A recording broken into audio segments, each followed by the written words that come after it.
One. Hey, welcome aboard, Eddie. Nice to meet you. Oh, pleasure to meet you. Thank you so much for having me on the Guitar Assist.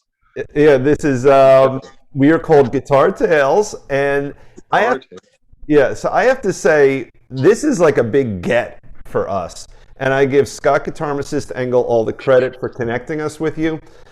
You are currently internet famous, and you're not a 16-year-old kid, which is the usual prototype for somebody who's internet famous. And I don't want to tell people why quite yet, although we'll be promoting the hell out of this. You came up with something that was just off the charts, hysterical and creative. It's all over every social media feed that I have, and then some. And Scott got it too. And Scott said, "I'm going to get this guy." I said, "No way, you're going to get this guy," and he did. So he found you. He found you. Got me.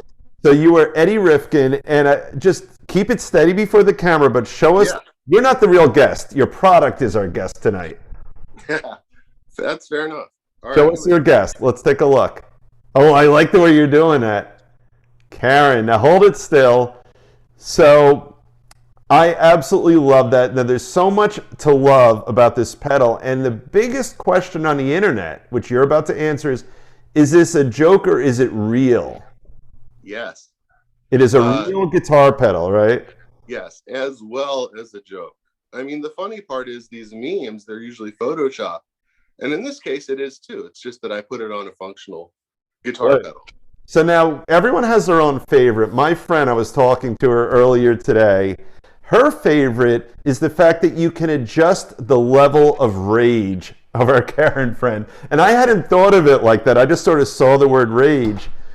But Karen's rage can be adjusted. My favorite, Absolutely. yeah. Now my favorite, is that. Wait. Let me get it closer again. My Yeah, absolutely. 56-year-old eyes. No Um, problem. oh yeah, don't use that tone with me. That's my personal favorite. It is hysterical. So first of all, we'll get into you in a minute, but you are so much less important than this product. I Um, agree, but go on. all right. So you really build pedals. You put real work into them. These are high quality pedals that people can buy, right? 100%. All right, so let's talk a little bit about the genesis of what led you to think of that, and then I would like to talk a little bit about what this great pedal does, because I've heard it is a super high quality pedal, and I watched on YouTube some of the demos of it, and I could tell it's really good. So what made you think of this? Okay, there's a long and a short story, but the short one is this is a clone and a play on words of the Earthquaker device's speaker cranker. Okay. And it Oh, was okay. even more obvious to me because at the time I thought about it, I had a PCB clone of it, a little red PCB from a really good company, which What's a PCB? maybe Aeon, one of the PCB makers that is What's a really good. PCB? Well, it was called the Cranky Speaker. Oh, And okay. so, and it was a clone of the speaker cranker as well. It's the same exact circuit. Right. And at the time, the Karens and well, just like the memes that were already in existence were going nuts. Yeah. And I was really like, I was inundated with these jokes, and it really kind of started to come together just with given some time. I love really bad jokes, like grandpa jokes, like you get Oh, it, yeah. Yeah. speaker manager. And so, like, I kind of went with that a little bit. And as far as the rage knob, like, there were some things I had to make fit the joke. I was like, Yeah. what do I call this knob? Like, so, and the switchable tone control. I wanted to do something Oh, different the than switchable just. tone control. I love So it. yeah, I apologize. I'm guilty of like what most, I guess, boutique makers do, and that is maybe not the most obvious labels, but yeah. Right. So the tone control is a switchable circuit. Don't use Okay. that tone with me. And it's so subtle, but it's like, bam, there's the joke. And of course, And bring me the there. manager. I If you love get to that. step on that every time. I just kind of hand drew the Karen haircut. Oh, I you was did hoping it? to It's make it great. iconic, just like with a graphics tablet. I used the font that I felt most represented the supremacy we were dealing with here. I used to work for a real Karen. I've met some Karens too. I can't tell the tale here, but Woo! I have some Karen stories that I'm pretty familiar with firsthand. Yeah, But I think there are definitely some things we don't want to specify here, but yeah, they're out there. oh, they are, and it's a real thing. It's fantastic. So let's before we get too deep into the actual pedal, tell me what the hell just happened in your life on the internet since you came up with this because it's exploding. And again, you're not a 16-year-old kid. They're used to their little memes and TikToks and that shit, like going all over the place. But you're like an old fart like me. I don't think you're as Yeah, old a and fart as Dave, I am, but you're farty. Um, I'm 49. yeah, you're a kid. I'm 56. You're a kid, but you're technically. I'll take it. I'll take it. Uh, So what happened? I haven't been on Facebook for a couple of years, Okay. and I'm gonna put this down just because Oh yeah, that's fine. we'll hang out here. Yeah, we'll let Karen say that. She's going to be really angry if she doesn't get a lot of camera time. And I got my Bye, little Dave. pooch We'll be Karen back. here. Hold on. Everyone knows about Bo. I'm going to keep him away. Take your bone and Bye, get Bo. him out of here. Bye, Bo. All right, he just left. All righty. Your dog is awesome. Karen will stay there. She won't. She'll get upset if you take her off camera. All right. We love you, Karen. We say we love you, Karen. We definitely say we love Yeah. you, and that's an important part of the whole. Right. So what happened here? So tell us how you first got her, onto whatever form of social media. Then what the hell happened to you? Because it's insane. And before you say You that, keep saying that, and it makes me really fascinated because, again, like there's a certain part of social media that I've kind of ducked out of. yeah, you said you Mainly got off Facebook. Facebook. Yeah, And it seems like a lot of things are kind of defaulting to there. And once in a while, people will mention this is going crazy on Facebook. My favorite one is that there are a lot of people that still don't think or know that it's real or don't care. correct. And then at one point, it dawns on them that this is a real pedal. And they're like, what? I find that highly satisfying. I'm having a hot cocoa. So cheers, my friend. Cheers, I cheers. cannot work while I drink, but I would like to. And maybe someday I will. So there was one taping we had of this show in the studio where I actually caught myself not enunciating very clearly, and I actually had to invest some cognitive energy into ensuring that I did, and I succeeded. There was another show where early on, we had to take a break because my old bladder forced me to. But yeah, I work all Out with day the as a old and lawyer. with the new, the beauty of drinking, That's right. But I work all day as a lawyer, so this is how I relax at the end right? of the day. So So where? you were saying like What's that? what happened to my life? Yeah, let's hear about it. I want to hear all about it. Well, given the context that it's like a constant surprise that I'm internet famous. I certainly wasn't planning on it, but what happened is this. I was doing like little bespoke pedals. I wanted to just put out some cool concepts. I like to throw out some other stuff in pop art, and I was planning on having one pedal. And if other people were interested, I'll build you one too. And I put one on reverb, and I can tell that's what happened because One of that's these, the photo that got famous. one of the Karens on Reverb. Yeah, and then somebody grabbed the photo, they cropped it. There was no context. Excuse me. Yep. That's some good artwork behind you there. I don't know if you can hear me. That's all your artwork back there, right? It is. Thank you. This Beautiful. is what I did like a lot more before I was in pedals, and now I'm trying to keep that artwork going in the form of both music and pedals. Like I love hand painting stuff. But yeah, I put this one on Reverb and it sold. Okay. And the next day, my friend Jay called or like messaged me on Facebook and was like, dude, you're everywhere on the internet. You've gone viral. And I was like, you're joking. I was like, no.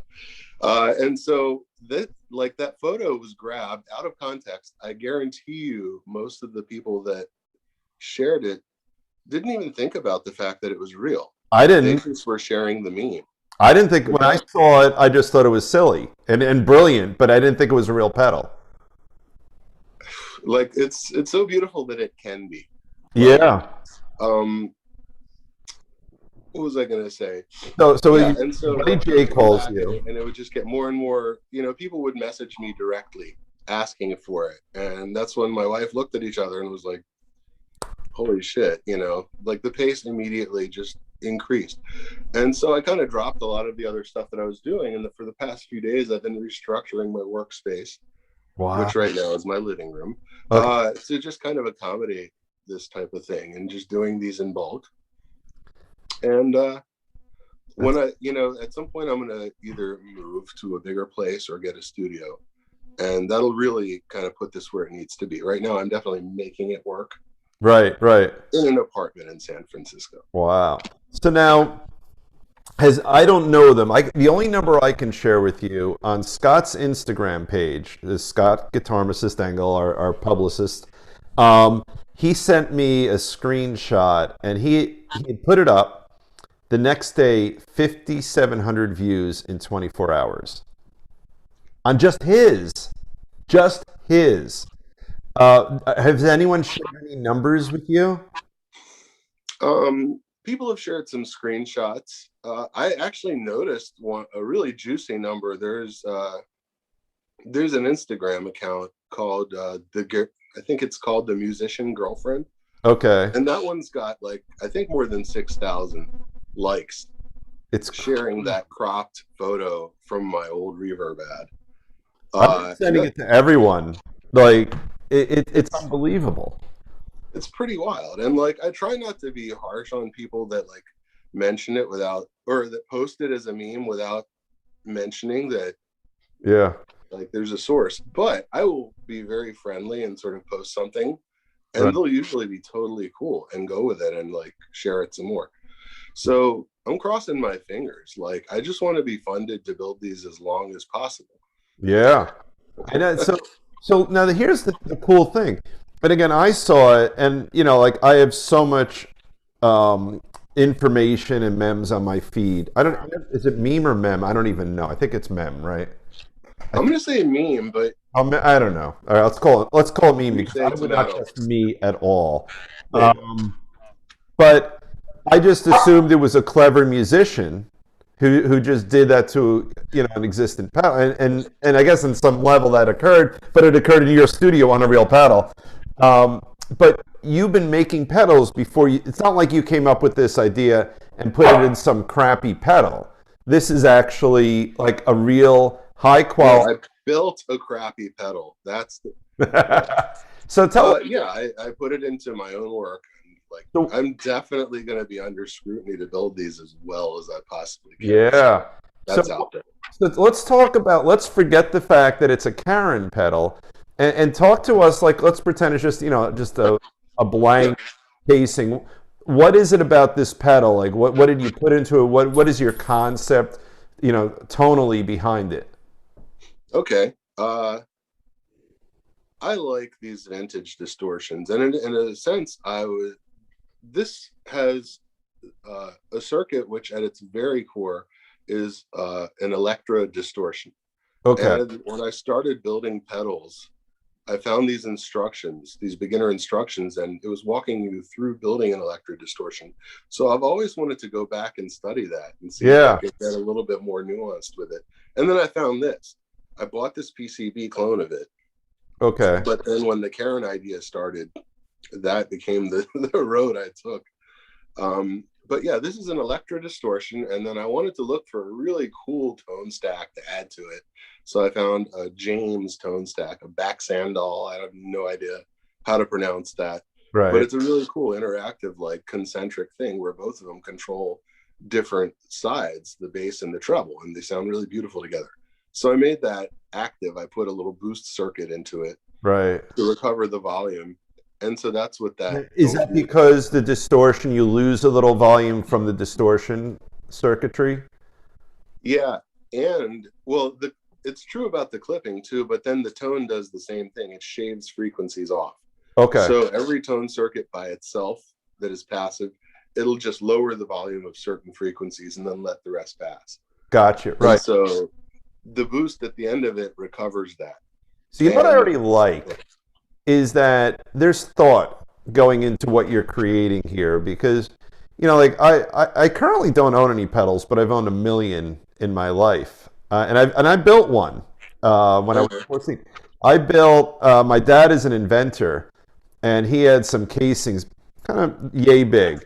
and I actually had a 1/4 inch in, 1/4 inch out, and I simply put a 1 watt amplifier that I stole from a radio, installed it. Um, Somehow I was able to get an AC power source to it. I forgot how I did that. And so my whole box was simply taking a regular feed from an electric guitar, amping it up by 1 watt, and then you feed that into an amp. And it was just sort of this gross, I'm just going to amp the hell out of this signal. And it created distortion. But unlike what you've done, there was no thought or science. I was just a kid making something loud, knowing it would create a distorted signal, but not really a thought or any science behind the tone that you're putting in. And I think it's really cool. Like, I've never, on Guitar Tales, we've never talked with anyone who designs pedals. And I like the thoughtfulness that you've put into, creating the tone, compensating for that part of it, which might tamp down the volume. And that's really cool. Absolutely. If it wasn't switchable, you can just leave it passive and make a louder pedal. Right, And right, you right. just have it, but you can't have that if it's switchable.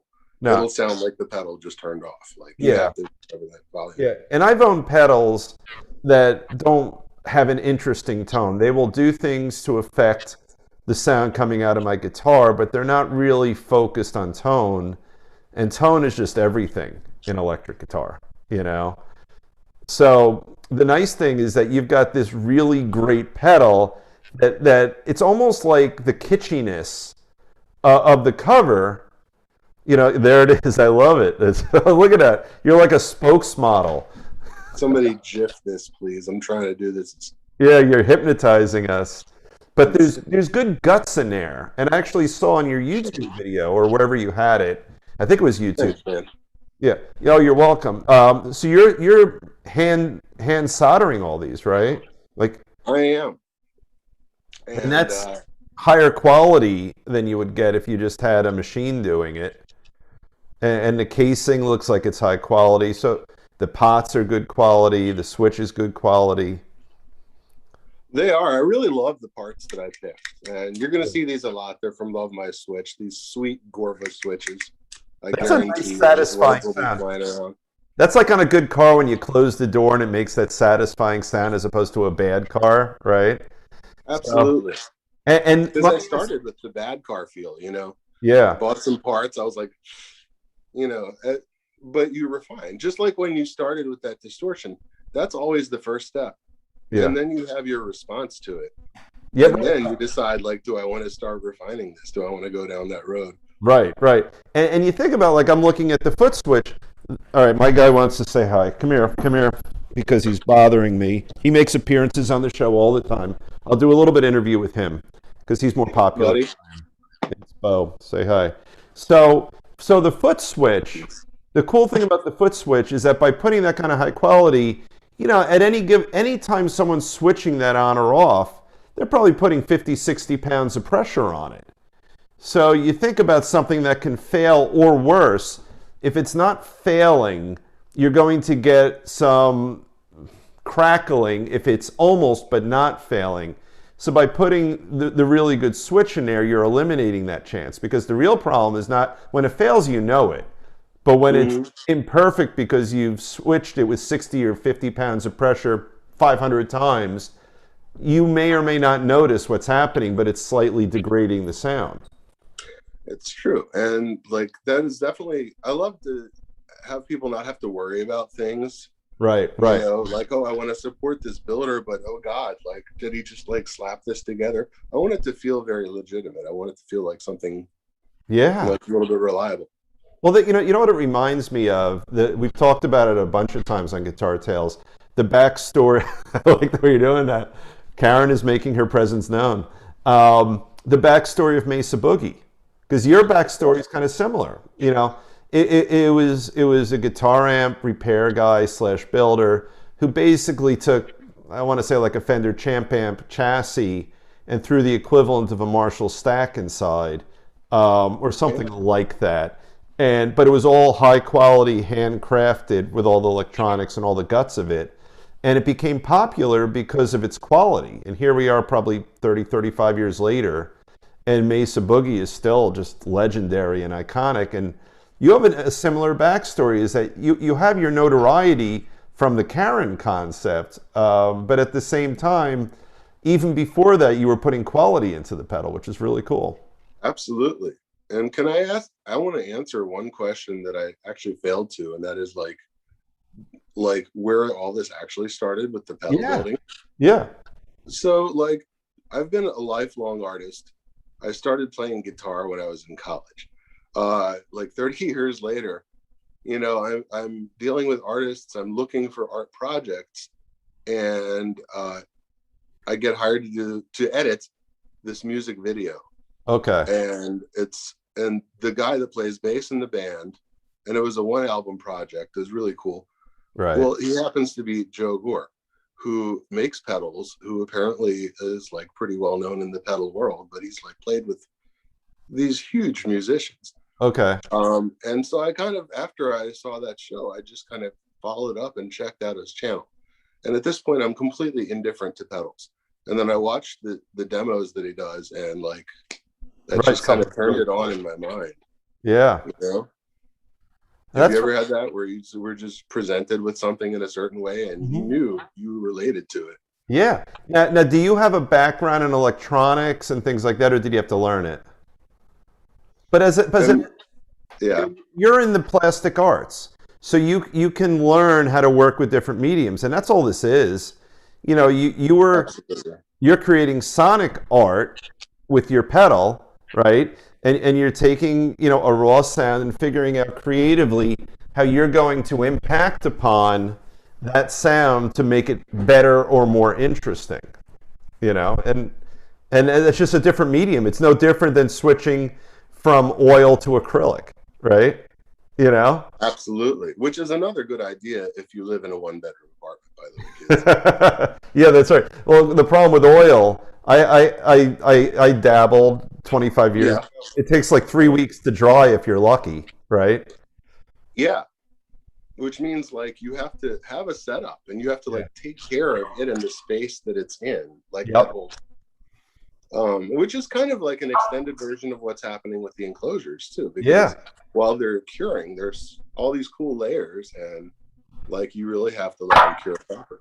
Yeah, and what I see in that is that if you know you have it pretty close to the camera, which is helpful. There's depth to what you've put there. You know, in other words, with it's not just simply a flat matte kind of paint on the surface. Instead, there's depth and there's the speckles and things like that, and it looks super cool. Like, thanks, man. I really appreciate that. No, I want to give a shout out to the person that inspired me to start refinishing with spray paint like this, and that is a pedal maker called Hello Sailor in England. What are they called? He's a real sailor. He's in the Navy there, and they let him build these amazing pedals while he's like on duty, but also anyway, that's kind of what inspired me to try this approach. You got to check out his work. It's quite something. I'll tell you what, I'm committing here on Guitar Tales. I will be buying one of your pedals. I'm excited. God bless you. Now, and let me ask you this. How do we find you? We'll put some graphics on the show. Scott's going to edit this one. A little closer to the camera. Let me see that. Of course. That's my little logo that I developed. It's a little blurry on the camera right now, but it looks pretty cool. It's your name, right? It is. Eddie Rifkind. It's a detail of the drawing. And I know, look at that depth. I could really see the depth from the side. Thank you. That looks very cool. How do people find you? What are the multiple? There we go. That's clear. That looks good. Oh, right on. Yeah, that looks good. So tell us the very best and the simplest ways for people to find you. Instagram and reverb.com. Okay. And what do they want to look up? Do they look up Eddie Rifkind? Or do they look at the Karen pedal? You know, both. I mean, you can definitely look for the tags. And Karen Speaker Manager. Karen hashtag. All right, so that's what we're going to put, and we'll try to get you a graphic. Karen Speaker Manager. I will say I fucking love that name. It's such a good play on the whole Karen thing. So this is really good stuff. So what I love about it is as much of a conversation piece as that is, I could see the quality. Look at those pots on the top. That's some really nice quality there. Look at that. You've got a good Thank you. camera on your computer, by the way. Oh, thanks. God That bless looks the really good. iPhone. It's good for something Yeah, besides let's see being a that money part. So pistol. look at even the 1/4 inch jacks looks nice. Now what? So you got an input and an output. What's the middle one there? That's the power. That's top mounted. Okay. Yeah, I'm kind of obsessed with like top mounted jacks for some reason. Not everybody agrees with that, but I wanted to make it so that the power cord could bend and easily go up here Yeah, yeah. without touching the floor. So is it powered AC or battery? AC. I so prefer that. I wouldn't have said anything if you said battery because battery's fine, but AC is the way to go. I Yeah. agree. Yeah. Besides the environmental thing of like, do we have to make these disposable objects? Right, right. So I guess by not using a battery clasp unless it's requested, Yeah. I'd be happy to do it if you want it, but like I don't need to encourage that. Right. I And think what I absolutely love, the last thing you said, which is so cool, is that it's a reminder without you sort of going out of your way to say it. Every single one of these is handcrafted. So this is not, a computer run assembly line. Every single Karen speaker manager. I can't say that without laughing, but a Karen speaker manager, every single one of them is built by you. It's very cool. So people, if you are interested in it, look up the Karen speaker manager. You go to Reverb. You can look on Instagram. You will find it on Facebook. And do you have a website? I have a website that kind of needs help right now, but Okay. So let's go to Reverb and let's go to Instagram. Reverb and yeah. Perfect. All right. Well, and you know what? By the time we are, maybe you'll even have other places where people can get it, any other things on social media. But at least for now, that's very easy for people to find. And I am so appreciative that at the last minute you came on because I think this whole thing is 2 days in the making, right? I think we contacted you 2 days ago, maybe even yesterday, I forget. Both. Yeah, right. I really appreciate that. I'm like, this is all new to me, so I'm happy to do my part. Well, this was a lot of fun, and thank you so much for coming on. The It Karen was Speaker. my pleasure. All right, have a great night.